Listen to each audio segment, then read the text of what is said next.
The broadcast is now starting. All attendees are in listen-only mode. Good morning, everyone. Welcome and thank you for attending this morning's webinar, Liquids Release, Where Will It Go and What Will It Affect? Know the new Liquids HCA Tool. I'm Marissa Davis and I'll be facilitating this morning. Assuming we have time at the end of the webinar today, we'll be taking questions. So if you'll go ahead and just submit them there in the question box at the end, Tracy will be happy to answer them afterwards. And if he doesn't get to them, he'll reach out to you afterwards. So go ahead and submit them anyways. All right, let's get to it. Tracy.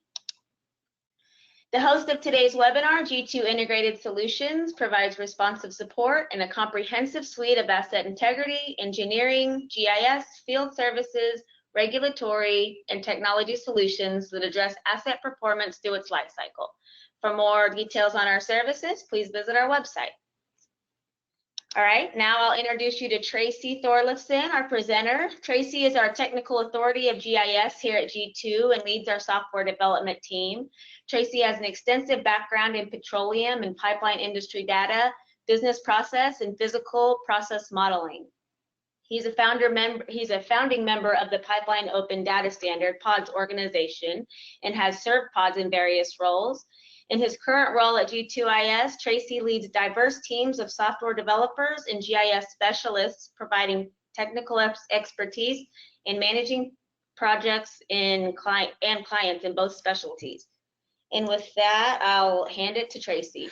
Well, thank you, Marissa.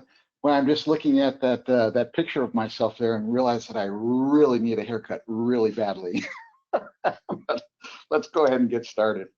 We're going to be talking about the new release of our Liquids HCA tool today, and for many years, actually since the 2003-2004 timeframe, we've offered that tool on a services basis, and with this rewrite, we'll be offering it as a product for the first time.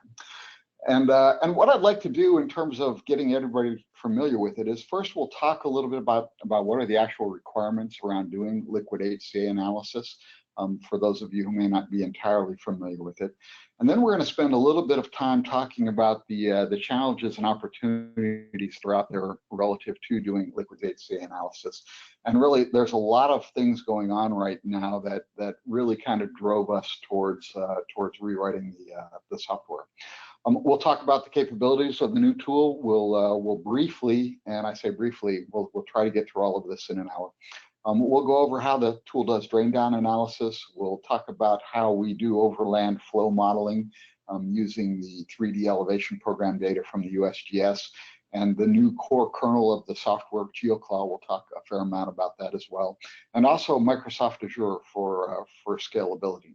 We'll talk about how we do a hydrographic plume transport. This is when the product gets into the water using the new NHD plus high resolution data set. And then we'll very briefly go over HCA intersection calculations and could affect segment determination. The could affect segments are what you're actually interested in from a regulatory standpoint.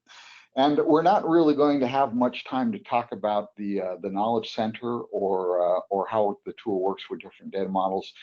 Suffice to say, we're very keenly focused on documentation, and you'll see why in a few minutes, as well as providing support for all of the common data models that are out there right now, including the newest stuff from Esri on APR and UPDM.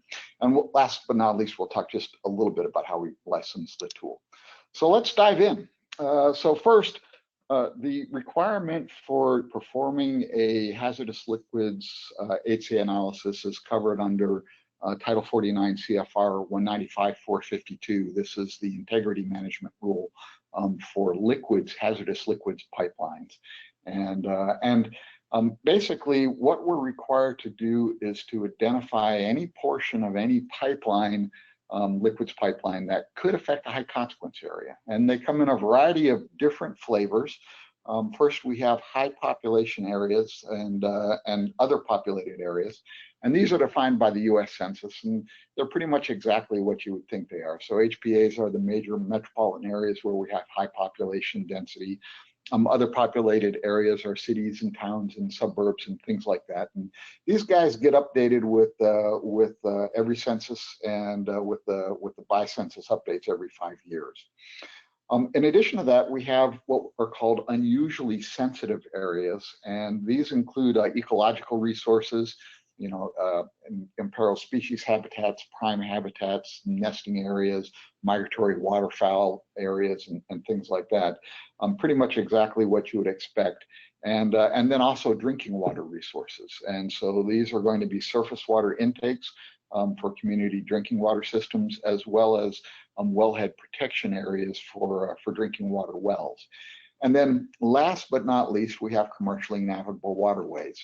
And these are waterways upon which commerce is taking place. So of course, the mighty Mississippi is a clear example of that. And the idea behind that is that if you have to shut down a river to clean up a spill, then you're impacting commerce, and that has a big effect on everybody. So these are the types of high consequence areas that we're interested in paying attention to. And of course, with a liquids pipeline, unlike a natural gas pipeline, it's quite possible that the impact to a high consequence area is going to be miles away from the pipeline itself in the event of a release.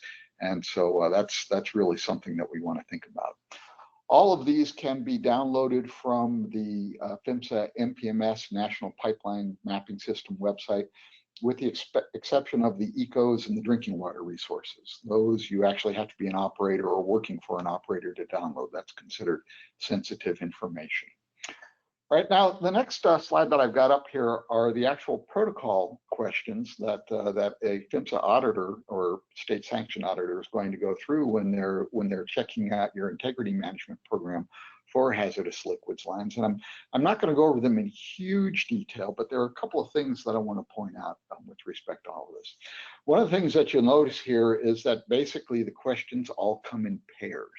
And the second question is always, do your records indicate that you're following your procedures, right? And that's really critical and has been increasingly critical since the San Bruno incident a few years back in California.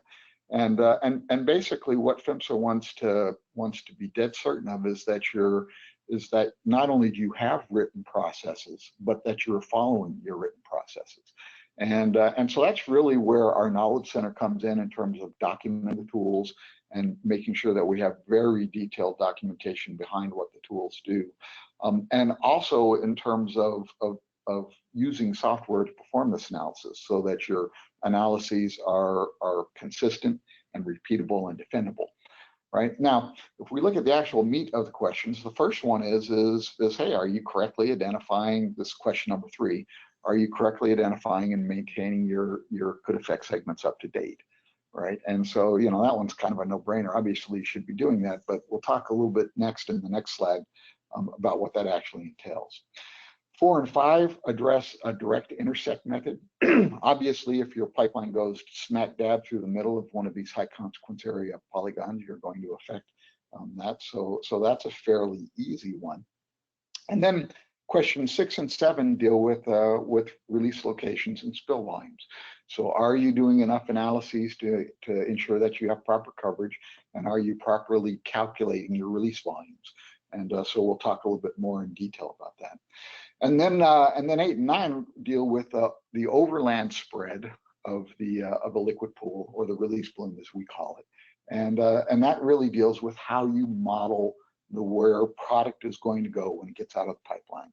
And that's really kind of the biggest news here with respect to the new version, because it is by far the most compute intensive part of the whole process. And coupled with that is water transport analysis, what we call hydrotracing.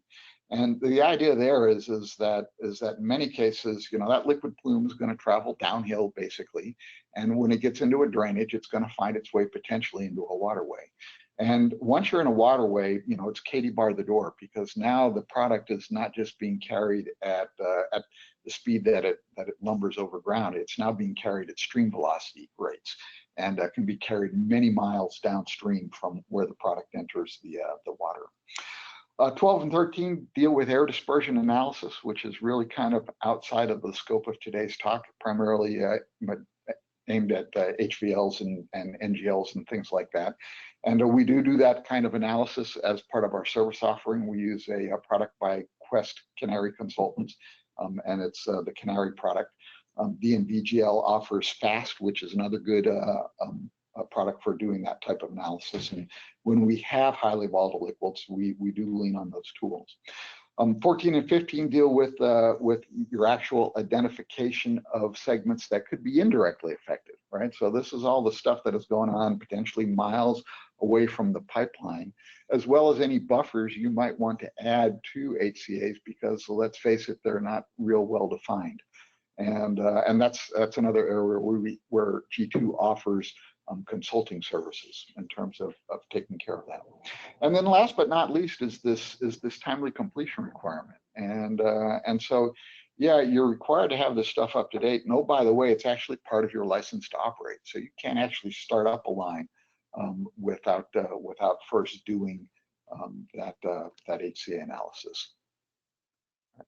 So what is this timeliness thing all about, and what are some of the things that are going to cause you to reassess your could affect segments? Well, the first is something that's entirely under your control, and this is anytime your operating conditions change on your pipeline, you really need to think about redoing your liquids HCA assessment, your HCA analysis, and things that could drive that are, hey, let's say I add a new product to a batched line, right? And so I need to consider the impacts of that new product. Let's say that I either increase or reduce my pumping rate, right? Well, the pumping rate is a primary driver for how fast things are going to travel over ground. So if I change the pumping rate, I need to think about it. Obviously, if I put new EFRDs, those are emergency flow restriction devices, valves in the line, that's going to have a very significant impact on my drain volume. So again, I need to reconsider. If I do a major reroute, if I do a flow reversal project, if I add new breakout tanks, any of those kinds of things are going to change where and how much product is getting out onto the ground in the event of a release. You really need to look at redoing your liquids HCA analysis. Some folks are not frankly as cognizant of that as they should be. You know, some folks view, hey, I'm going to do this when one time, and I'm not going to have to come back and take another look at it. Well, that's not necessarily a good way to think about it. And then there are things that are going on in the world that are outside of what's going on with your pipeline itself. And these are really updates to the data that you use to support the analysis. And there are big things going on here right now, which really may want you to cause you to reconsider whether or not you relook at your HCAs and could effects. First, updates to HCAs, and so the ecological resources and the drinking water resources haven't been updated since day one, so they're just grossly out of date. But that's changed recently, and we'll talk about that more in a moment. Digital topography data, the digital elevation data that we use to support the modeling of the plume overland. That data is being upgraded constantly, pretty much all over the world, but especially here in the United States, as we move towards higher resolution digital topography data. So we'll talk a little bit more in detail about that too. And also updates to our digital hydrography network. So that's the data set that we depend on to do our downstream traces once we get into the water.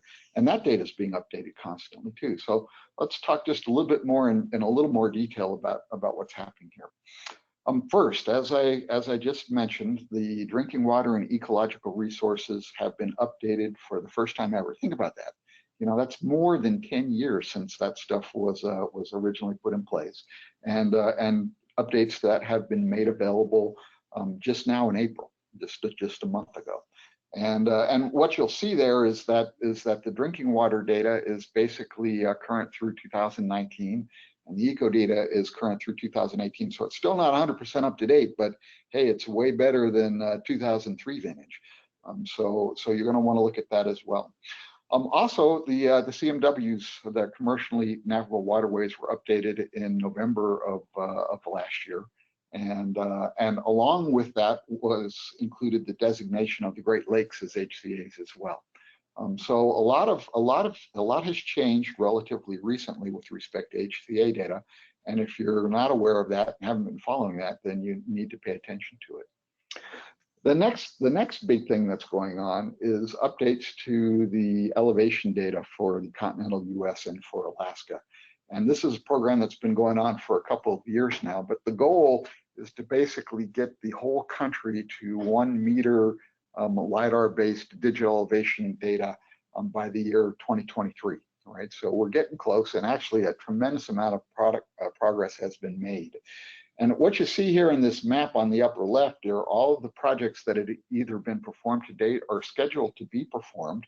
And so you can see, hey, we've got just massive coverage across the U.S. in terms of stuff that's already in place.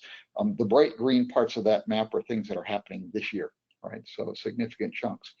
And then on the lower map below, you see where we already have 1 meter resolution data available in the US, right? So pretty much the whole lower 48 is covered at 3 meter resolution at this point. But these areas in green on the map are where we have 1 meter resolution. And if you're wondering what that means, take a look at that image immediately above, where I have this long snaky purple thing coming down. And what you'll notice is around it is what appears to be a very fine set of grid lines. Well, those are surface streets. And on the 1 meter data, you can actually see surface streets.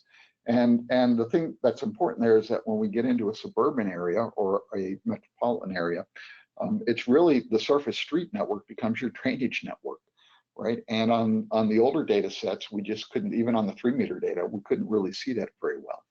So for the first time now with the 1 meter data, we have the resolution to see everything we need to see to properly do analysis, right? Now, the same sorts of things are happening over on the hydrography side, and the USGS is in the process of completely revamping the digital hydrography network for the entire continental US and Alaska. And what you'll see here is that it's built at 1 to 24,000 scale data and 10 meter resolution elevation data. So it's not quite as up to date in terms of the development of the hydrography network relative to the elevation network. But it's much, much better than we used to have. When we started out this business, 15 years ago, we were looking at data that was collected on 250,000 scale maps. So we're looking at data that's 10 times more detailed than what we used to work with. Now, even more important to us for this type of analysis is that for every single reach, well, not every single reach, but the vast majority of them, we also have stream velocity data incorporated at the individual stream network level. And what we used to have to do was to go back to the National Water Information System and look at stream gauge data and try to make some statistical observations at the level of entire watersheds. Now we've got stream velocity data on individual stream segments. So in terms of being able to effectively predict how far product is going to be carried downstream, it's just huge. Right now, both this data set and the digital elevation data set are directly available as REST feature services through the USGS, and in the case of the elevation data, from Esri. The data that we see in this data set for the hydrography will be coming from Esri soon. What this means is that in many cases, we can just hit this data live, right? We don't actually need to download it. And so it greatly streamlines your workflows. So one of the things that used to be so onerous in this type of work in years past for people trying to do it on their own was just collecting the data. But these web services make it far easier and actually make it viable for us to ship the product as software. Now, there's some bad news and some good news with all of this. The bad news is that all this increased data resolution and data detail just hammers us in terms of computing requirements. And the way to think about it is if I take a grid cell from a digital elevation model and I have the size of it, just reduce the size by half. What I now have is I have 4 grid cells where I used to have 1. Right? And so what that does is it quadruples the processing time every time we have the grid cell cut in half.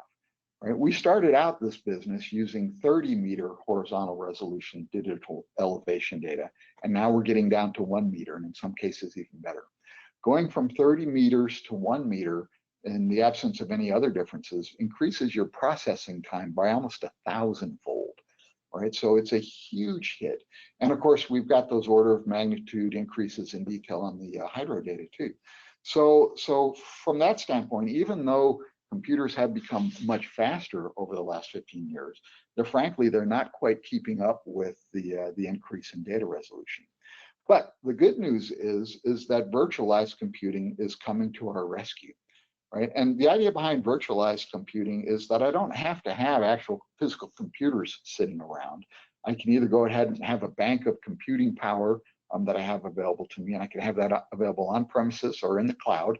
And both Microsoft and Amazon, specialize in providing those virtualized cloud services for computing.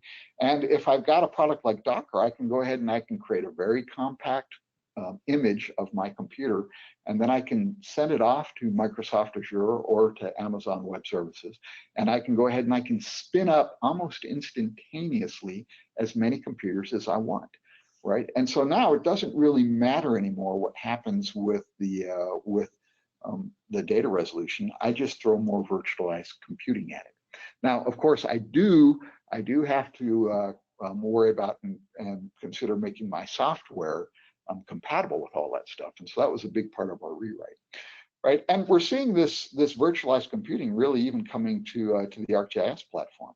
So when I publish a geoprocessing service from a geoprocessing tool to ArcGIS server, I can go ahead and I can take advantage of that same kind of scalability, right? So I can now distribute my software across multiple machines and really do my processing as fast as I want. And the good news is it's cheap. It doesn't cost very much. Now, let's talk about some of the shortfalls that we see in a lot of the commercially available tools out there. And this is one of my pet peeves, so you're going to have to bear with me for just a minute. But what I want to point out is that almost all of the software that's commercially available is based on a bit of mathematics called the Manning equation. And Mr. Manning is this guy right over here in the middle, kind of looks like your friendly grandfather. Mr. Manning was an engineer in charge of the water network in New York way back in the day, in the late 18th and early 19th centuries. And he had to have some tools to model the flow of water, both in pipes and in open channels.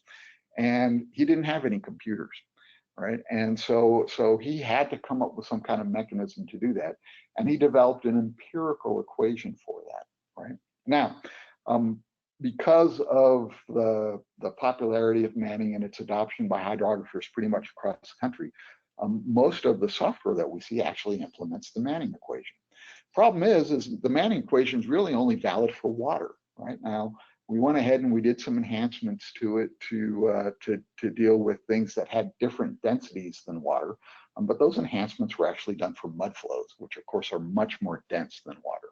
And so we've got software out there that people are trying to use to model hydrocarbons, and it's really designed for water and mud, right? So, and hydrocarbons are not water or mud. So we have to figure out how to deal with that. And really the way to deal with hydrocarbons that have viscosities and densities that are very different than water or mud, we need to go back to first principles, right? And if you're modeling the flow of air over an airfoil, you do this by default, right? Because we didn't learn how to fly until this century or this previous century. But basically what we rely on are a series of hyperbolic partial differential equations developed by these other two yahoos on my slide. The first guy is Mr. Navier from France, and you see they thought so much of him they actually made statues of him. And then down below you see Mr. Stokes, who was a Brit, and you just look at the frown at that guy's face. Number one, with the mutton chops, I'm pretty sure I've seen him in a couple of biker bars, but he's got that frown on his face because he didn't have computers, and so he had to deal with these partial differential equations that have no exact solutions without computers of any sort, right? So really a brutal task for that poor guy. Now, what we're looking at here is the generalized version. This is the most generic version of the Navier-Stokes equations, and we're not going to have a quiz, so don't worry about it. But what you'll see is that it includes both density, and viscosity terms. So it allows us to deal with these fluids directly, right? And so the question is, why is Thorleifson throwing all this math at me, and why do I care?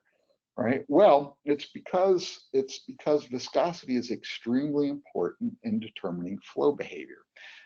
For those of you who are engineers in the audience, you've probably been exposed to the Moody diagram at some point. And basically what it describes as flow characteristics as a function of velocity. And on this chart, basically velocity is increasing over to the right. And what you'll see here is this thing called the friction factor over on the left, which is related to the roughness of the surface over which you're flowing over. And what you'll notice is that basically, as for any given flow velocity, as the roughness increases, I'm more likely to get into turbulent flow, right, which affects the velocity of the fluid. If we look down at the basic expression for Reynolds number, which is what we're actually plotting here on the Moody diagram, down here below, what you'll see is that Reynolds number is a function of velocity, that's that V bar term, as well as being inversely proportional to viscosity. So right there, that just tells you, hey, viscosity is huge in all of this. Now, the thing that makes it so important for hydrocarbons is that viscosity in hydrocarbons just skyrockets with increasing molecular weight of the fluid, with increasing carbon number. And so we look on this chart over here to the right, and what we see is that, hey, this blue line, that's gasoline. Now, water by definition has a viscosity of 1. So you see that a gasoline under most conditions that we're going to deal with is actually a little bit less dense or less viscous than water. But if we look at this green line, which is West Texas Intermediate, it's nice, light, sweet crude, what we see is, hey, viscosity is increased by almost an order of magnitude. This is a log scale plot. If we look at this red line, which is Maya crude, which is like an 18 to 20 weight API gravity crude, what we see is, hey, we're at 1,000. And the other thing that we see here, and the intent of this chart is to show it, is that there's a very strong dependence, particularly for the higher molecular weight fluids, of viscosity on temperature. So as this temperature decreases, viscosity skyrockets. We've got some crudes out in California in the diatomite fields that have viscosities at low temperatures that go up into the tens of thousands, right? And this was all kind of brought home to me some years back, over a decade ago. One of our clients had a heated asphalt line in the northern tier states, and they had a release in winter, and that heated asphalt got out and it hit the cold ground, and it immediately assumed the viscosity of toothpaste. They cleaned it up with a front end loader, right? So viscosity in all of this is extremely important. And so the bottom line is that really viscosity determines the speed limit for overland flow. And if you're using a tool that doesn't pay any attention to it, and if you're not paying attention to it in terms of doing this analysis, then you don't have a good understanding of what's actually happening. And we'll actually see a little example of this in a few minutes. So viscosity is really, really important in modeling. Right now, we're going to start getting into how the software actually works here. And so the first thing we need to talk about are boundary conditions on our simulation. So anytime we run a computer simulation, we need to talk about boundary conditions, things that cause the simulation to terminate. And really, for the Liquids HCA tool, there's two primary things. First, as we're modeling the progress of the plume, we're actually modeling also product fate and plume fate, and product losses as the plume progresses. There's really three that we pay attention to. Evaporation is by far the most important. Adhesion is the amount that actually sticks to the ground, and infiltration is what goes into the ground, right? But in general terms, really evaporation is the big player here. And what you'll see is that I've got a couple of evaporation equations set up here. These were developed by a fellow named Merv Fingus in concert with the Canadian Environmental Technology Center and the Minerals Management Service, what's now BOEM in the offshore, and the EPA. And what they did was they studied literally hundreds of refined products and oils and developed these equations to model evaporation. Now, what you'll see here in this little upper chart in the upper right is that evaporation is very strongly a function of time, right? How long your release is out on the ground, and it varies for different product types. So if you look at gasoline, it very quickly evaporates in basically less than 10 hours. It's all gone, right? Crudes and diesels and things like that will get significant evaporation for them, but they'll never completely go away. And this bunker C heating oil down here at the bottom, this is kind of the last thing that you get out of a fractionation tower when you're refining oil. This is the stuff that we use to fuel ships and our heaters in the Northeast. And it's this stuff that evaporates a little bit and then it just stops, right? So evaporation is very strongly a function of time and the type of product that we're dealing with. In addition, it's a function of temperature. So this is an example of a crude at different temperatures, from close to freezing to up to around room temperature. And you see that there's a strong dependence on temperature. So these equations basically model evaporation as a function of time, which is the little t, and big T, which is temperature, and allows us to calculate that. So that's a bounding condition on our model, and for light products like gasoline, that's usually what stops the simulation. The other big one is response time, and this is the amount of time it takes you to get a response crew out and actually contain the spill either on land or in the water. So that's our other big boundary condition on the model, right? So obviously, we have to capture quite a bit of information about the products that we're modeling and how things are working in the pipe. So let's talk about how the tool actually operates here. And the first thing that I want you to notice is that basically the Liquids HCA tool is implemented as a collection of geoprocessing tools, in this case in ArcGIS Pro. You need to be aware that there's some functionality that is available to us in Pro that actually isn't actually available to us on desktop anymore. And where it is available, it actually works much better in Pro. And the Liquids HCA tool takes advantage of this technology. So for us, the Liquids HCA tool is a ArcGIS Pro only geoprocessing set of tools. So be aware of that. They're all Python script tools, and so you can see that by the icons over here in my geoprocessing window. And we actually ship them as a conda package. So those of you who have played with ArcGIS Pro, you're aware that you can import additional conda packages into the ArcGIS Pro environment, and that's how we actually distribute this product is through conda. Right now, the first thing that we do when we crank up the tool is we run this tool called initialize database. And basically what this thing does is it creates a file geodatabase where we're going to store all of our inputs and all of our outputs. So much like our GIS HCA tool, it allows you to archive your data, both the data that went in and the data that came out, so that if you don't have a GIS system that pays attention to history, you've got it built into your project database. What you'll notice is that right off the bat, we're importing our centerline routes. We don't care where they come from. We don't even care if they're measured. If they aren't measured, we'll build your measures for you. But we do most of our work by route, right? We also create a table called global inputs, and this global inputs table stores all of the operating and product properties and ambient condition data that we need to perform the analysis, as well as it instantiates a variety of lookup tables that allow us to look at different types of HCA hits as we're doing our intersections calculation. So once we've got our project database stood up, then we go and we actually enter in all of the data that we need to accurately model the physical reality of what's going on in the pipeline, right? And you can either import this all at once, or you can manually enter the data a line at a time. For the sake of kind of discussing what we need, we're going to look at the manual input here. And what you'll see is I've got a particular route selected, and I'm selecting the interval at which I'm going to create release points, which is 30 meters or roughly 100 feet. And then I'm going to start entering data that I need to perform the analysis. So first thing I enter is a nominal interior diameter for the pipeline. Now, you're going to have an opportunity here in a few minutes to actually input your detailed pipe segment data, but if you don't have it or you've got gaps, we'll fall back on this value. Pipe roughness is a measure of how rough the internal surface of the pipe is, and it's something that your pipeline design engineers pay a lot of attention to. We need to pay attention to it for calculating both pumping rates and drain rates when the line lets go. Right, we need to know those pumping rates. So there's the pumping rate for this particular line in barrels per hour. And of course, I need to know the operating conditions, temperature conditions, so I can make those adjustments to viscosity.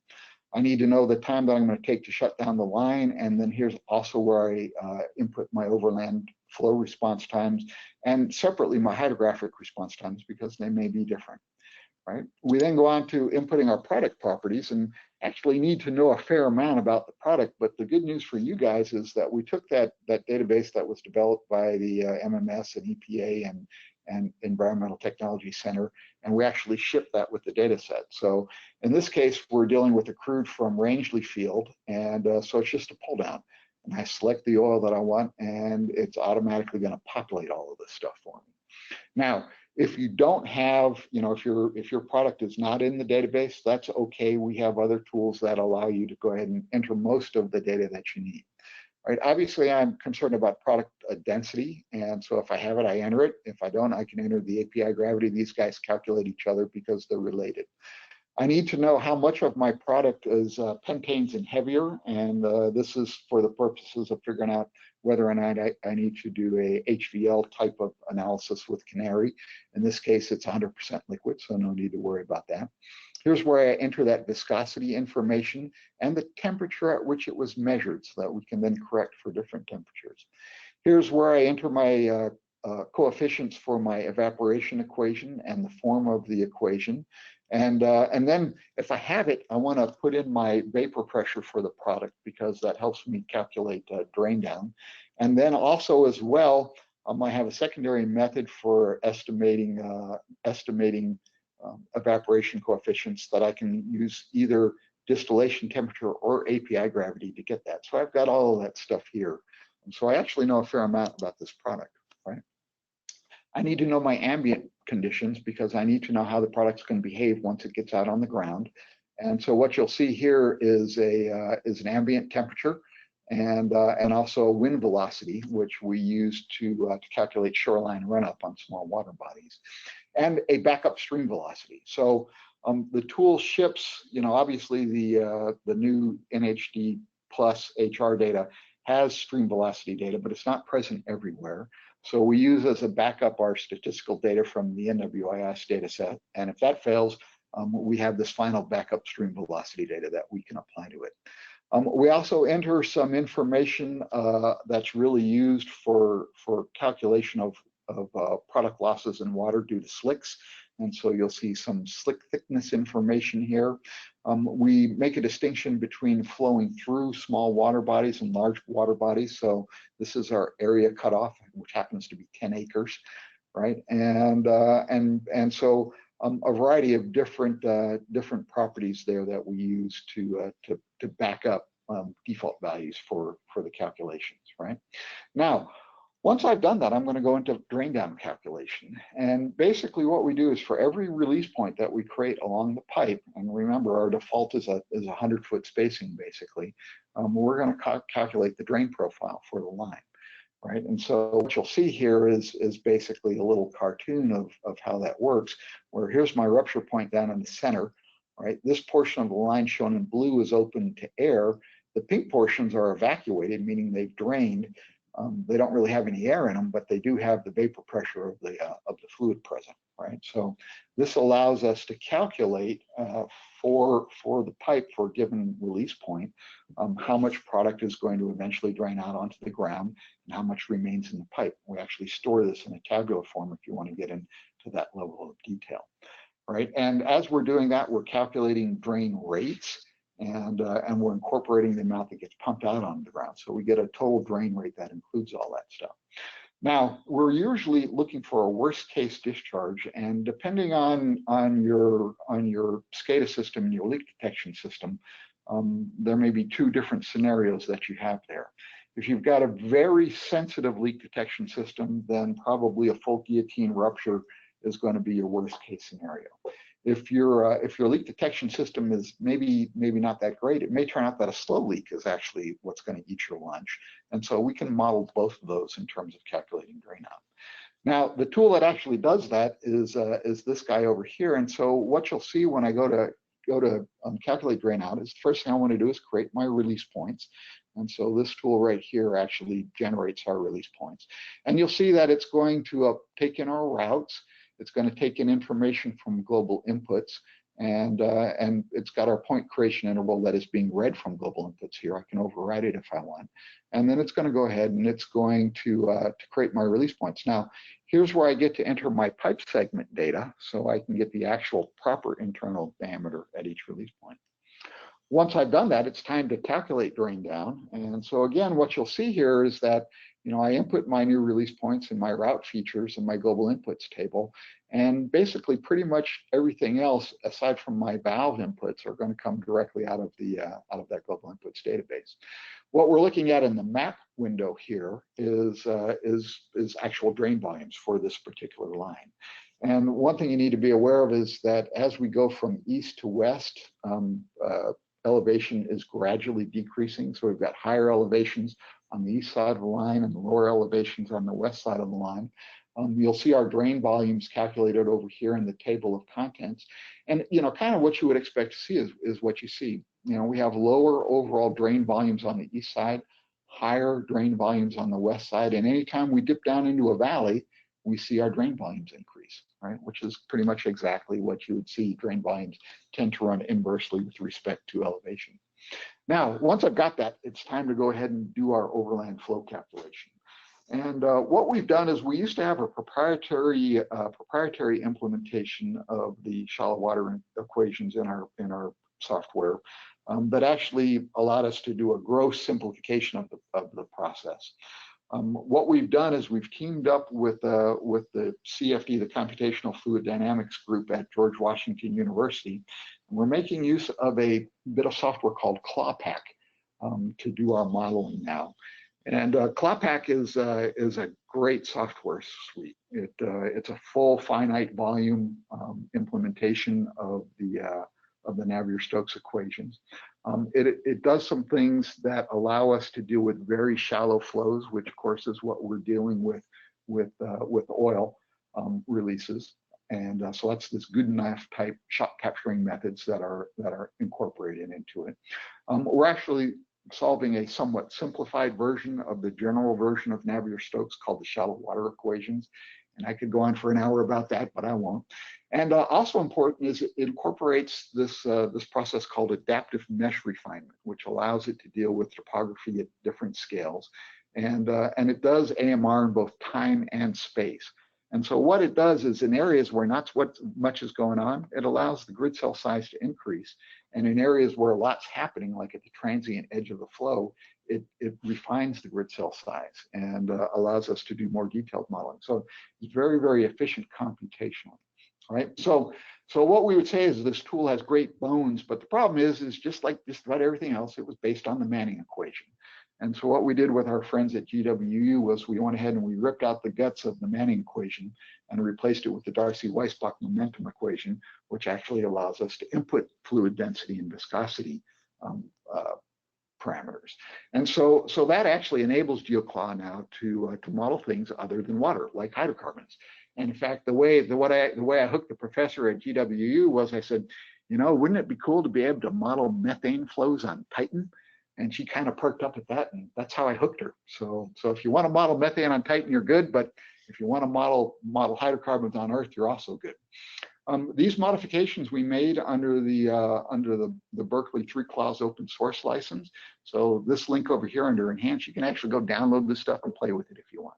All right. So this is kind of our gift to humanity in terms of doing a better job of modeling hydrocarbons. Right now.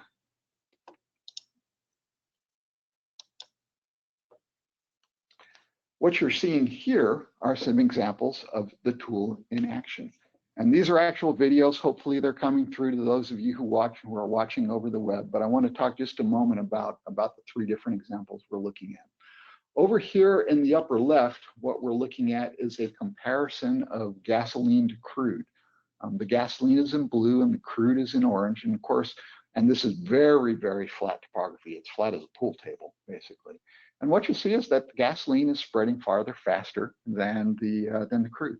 And of course, the reason for that is the difference in viscosity. So you have an example here of this actually coming into play. In the screen here down in the middle on the bottom, what you see is an example of a gasoline plume being modeled. And I should mention, in this upper left example, we've turned off evaporation, so the gasoline's not actually evaporating. Down here on the bottom, it is evaporating. And so what we're looking at in this example is that what you're seeing is the product's actually going away, right? So we start out like gangbusters, we get into a drainage, it collects in some low spots, and then it evaporates, right? So we're actually modeling the plume fate here. And then in this one on the upper right, this is kind of an interesting example because what it actually is showing is what you see on the 1 meter data. And what you'll notice there is that you can actually see the product going down roads in this refinery, right? So we can actually see to sufficient detail with that 1 meter data. We can see how local surface roads control flow. So pretty cool stuff as far as all that's concerned, right? Now, to run this thing, basically, this is where we're going to make use of Microsoft Azure. And what I do is I'm going to create a set of cases, one for each one of my release points here. And what this is actually going to do is it's going to create a set of Python files that we're going to ship off to Azure to be executed, right? And so you'll see here, I've got some information that I'm going to use to define how the model runs. So I'm going to do 2-minute time slices. So every 2 minutes, I'm going to get a new time slice in my output.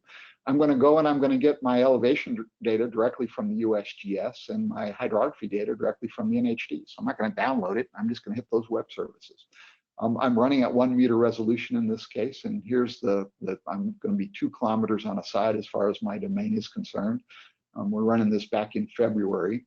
And then I'm going to specify some data about where the tool needs to go to get information about the release itself. So here you see my drain volume and my gravity drain rate fields and my overland response time.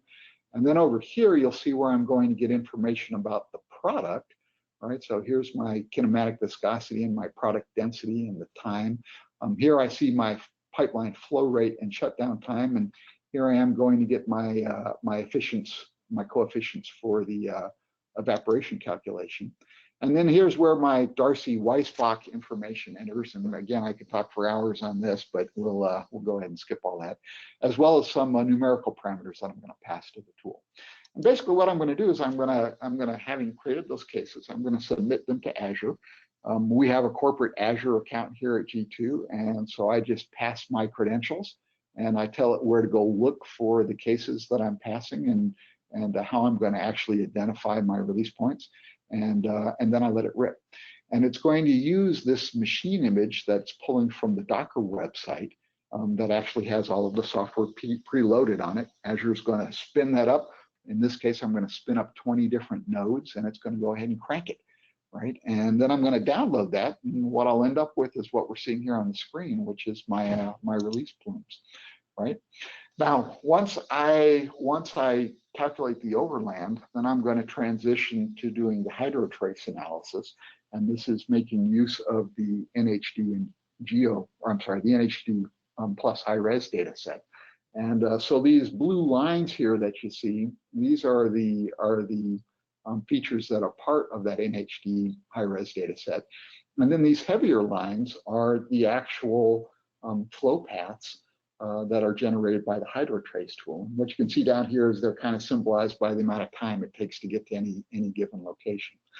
So this is kind of an interesting display. You know, we see little red stars for where the overland plume is actually encountering a waterway, right? We can see how, in this case, this is State Highway 65 running up through here. We can see how the plume's coming down this way, and then it hits the water, and it's, the highway actually starts ponding on the highway, and then finds a little low spot and starts drifting down here to the southeast again. And again, this is kind of our low area in here. Here's where the stream is going. We're hitting a couple of lakes, and we're spreading into the lakes radially. So we've got slicks being modeled here as well. And basically what we're getting is a pretty full picture in terms of what's actually happening here physically. Now, up across the top, you'll see my time slider.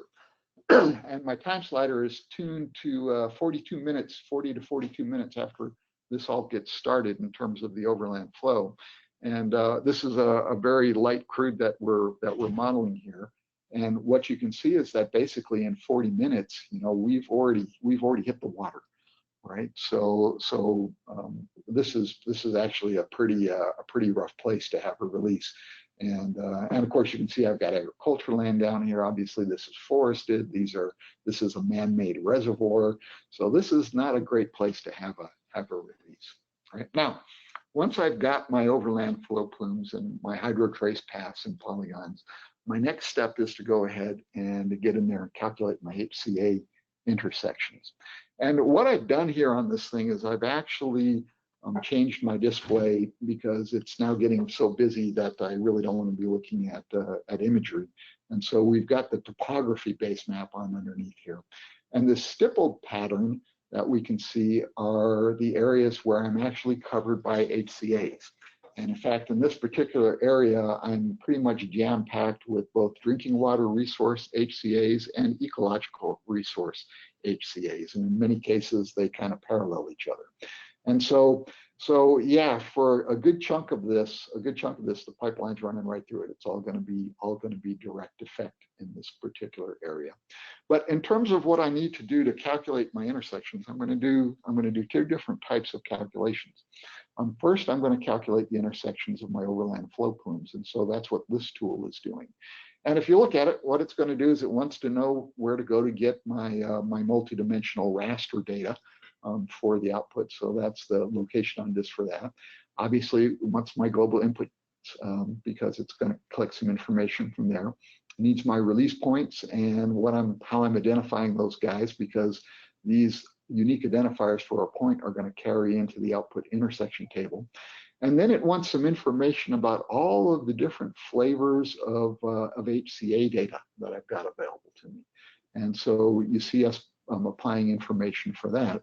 And then the output here is going to go to a table. And this is what we call the HCA intersections table. And into this table, we're going to, for each one of these release points, whether it's either impacting it directly, or it's hitting it with the overland flow plume, or it's hitting it with a hydrotrace polyline or polygon, it's going to record what type of hit was made by that particular release point on the given HCA that it hit. And it's also going to record the amount of time that it took to get there, the distance that it took to get there, and the amount of product that was left when it hit, and what remained on the exit. So we have here a very, very fine-grained understanding of the type of consequences that we're going to have in terms of a plume hitting one or more HCAs. And you know, as far as being subject to the integrity management program, well, hey, if I hit anything, I'm subject to it. But if I really want to have a detailed understanding of consequence, right, so that I can adequately model risk, then I need to have this very detailed intersection information that we're collecting with these tools, right? And so it gives us a much better understanding of consequence of release than just whether or not I'm a could affect segment or not. And in fact, probably a whole nother talk is really appropriate for understanding this consequence index, because we use it both in risk analysis and also in terms of doing EFRD placements, right? But at any rate, I'm going to calculate it for the overland flow plumes, and I'm going to calculate it for my hydrotrace tools. So I'm going to get all sorts of very detailed intersection information from HCAs coming out of this. Now, from there, I need to go in and I need to actually calculate my could affect segments, right? And so what you'll see over here is the output from it, and my heavy red is the direct intersects, and my pinks then are any other type of indirect intersect. But basically, the way that we work this is that, once again, I'm going to specify my project database and my input route features and my release point features. Now I'm pulling in my HCA intersections table, right? And then I'm going to pull in my intersection method lookup and my HCA grouping lookup and my could affect segment definition lookup. And you're probably thinking to yourself, well, what a could affect is a could affect is a could affect. Well, no, it's not. Right? We've already talked about in the prior slide that we have different types of intersections, you know, whether I'm hitting it directly with the pipeline, or I'm going over land, or I'm hitting it with going down a river or spreading into a lake, right? So I have different types of intersections, and I have different types of HCAs, right? Now, again, you know, PHMSA doesn't care if you're a could affect, you're a could affect. But actually, I care a great deal about the different types of things that I'm hitting and how I'm hitting them based on product type. Right? You know, if I'm running gasoline through this line, I'm probably really concerned about having a release in a OPA or an HPA because of the potential for ignition and having an impromptu barbecue where, where we burn houses and potentially kill people, right? So I'm really concerned about populated areas for a product like gasoline. If I've got a heavy crude, I'm really concerned about ecological resources, right? Nobody wants to see in the news pictures of oily birds being cleaned up by people with Q-tips, right? And so what this allows me to do is to specify or define different types of could affect segments, right? And that really comes to us then in terms of how we do reporting. So when I come back and I want to do report, obviously we do tabular reports, but I can do graphical reporting through our alignment sheet generator tool as well. And so what you see here is an example of a Liquids HCA alignment sheet. The blue kind of wormy looking things, these are drinking water resources. The greens, the shades of green, those are ecos. And then we've got some OPAs over here. So these are these kind of tan colors showing. I've got the elevation profile shown down here on the bottom. Didn't have room, but obviously we usually show the drain out profile as well. And what you see across the top is this solid green line. That's my could affect segment for this particular area on the map.